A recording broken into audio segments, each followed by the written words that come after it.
माझी आई आहे ना, नेहमी मला सांगत असते, की कोणी आपल्याशी कसंही वागलं ना, तरी आपण त्याच्याप्रमाणे त्याच्या लायकीप्रमाणे जाऊ नये ना, कधीच वागायचं नाही.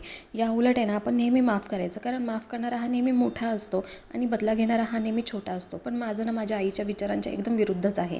कारण मला ना कोणाला माफ करायला आवडतच नाही. ज्याने आपल्याला टॉर्चर केलं आहे, ज्याने आपल्याला मानसिक त्रास दिला आहे ना, त्या माणसांना मी कधीच माफ करत नाही. माझ्या आयुष्यात मी कधी त्यांचं तोंड देखील बघत नाही.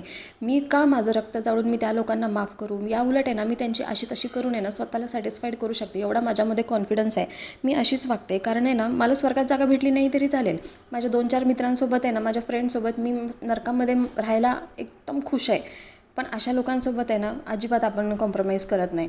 सो असो, माझा राग कंट्रोल करते आणि तुम्हाला सांगते, आज नवरा कामावर गेल्यावरती स्वतःला टाईम द्यायचा म्हणून आज खूप महिन्यांनी मी नेलपेंट लावली होती. त्यानंतर घरातलं संध्याकाळचं जेवण बनवून आवरून आम्ही देवाला दर्शनाला गेलो होतो. साईबाबांच्या मंदिरात आज आम्ही गेलो होतो.